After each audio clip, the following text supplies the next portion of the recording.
Welcome back to another episode of EDC with me, and today we are checking out the Fjallraven Ulvo Hip Pack Large. I'm sure I said about 30% of those words incorrectly. However, this is a fanny pack, but it has a 4-liter capacity. And it has the ability to carry extra things on the outside. What do you mean by extra things? Well, like a water bottle, let's say, right? It's a 32-ounce Yeti. Gives you an idea. So to me, this is an excellent choice if you're just trying to get out in the woods, maybe go on a hike, or even for a day-to-day bag. There's no problem with putting expandable bags on the inside if you're going shopping. I actually do that now with my smaller Fjallraven High Coast Hip Pack. I have an expandable bag when I go grocery shopping. I can kind of keep phone, some other stuff in there. Great bag. Check it out. I have a video on this one as well. But this is the bigger version. Like I mentioned, excellent for hiking, day-to-day. Outside the materials, this is kind of like a denim. It is called their, let's see here, Berg shell material.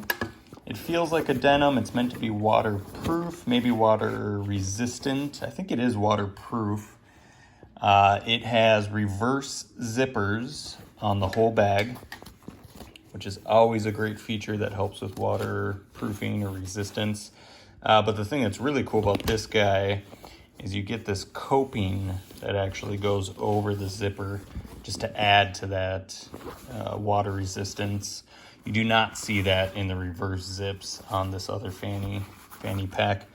Although I have carried that one in the rain and it seems to do pretty well. Sticking to the outside, you've got a reflective badge here. So if you're wearing this on your bag, or on your back, or behind you on your hip, on a bicycle, this does reflect, which I think is pretty cool. You can see this is a red fox.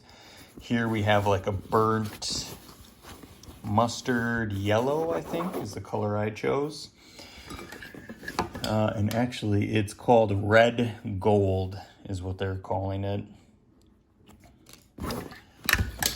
You have got a pocket close to the hip. Right now I've got just a buff in there. It's large enough to fit an iPhone. I think it's meant for wallets, passports, things like that.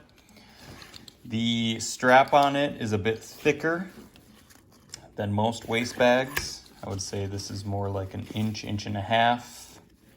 Yeah, inch and a half, I bet, compared to the inch you see on other fanny packs commonly.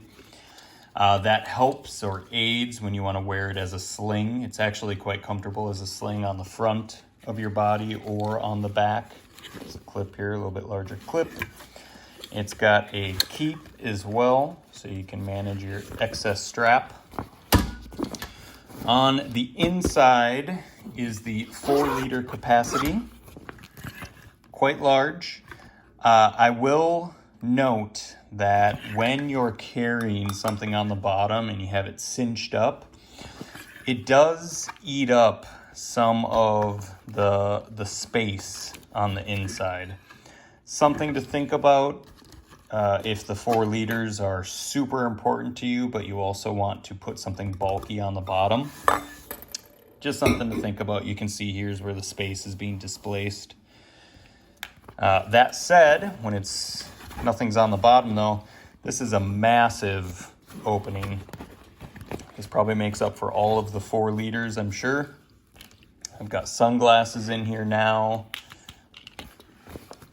There is a admin section in the back of the bag. It's duplicated, so there's 2 pockets on one pocket on each side, a single zipped pocket in the middle. For example, I've got a comb, marker, sanitizer.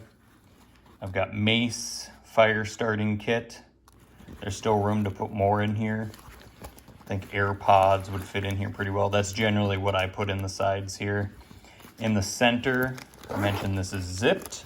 We've got candies, 2 protein bars, a lighter, a harmonica, a hacky sack. So it's pretty well loaded out.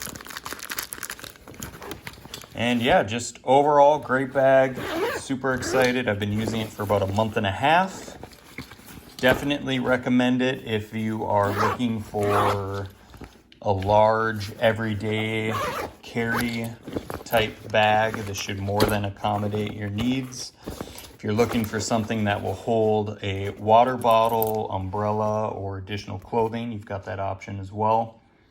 And yeah, super happy with it. Please like, subscribe if you find this stuff helpful. I did a ton of research on it before I bought it, and unfortunately on YouTube, pretty much everywhere, I only found a couple video reviews on it that were helpful.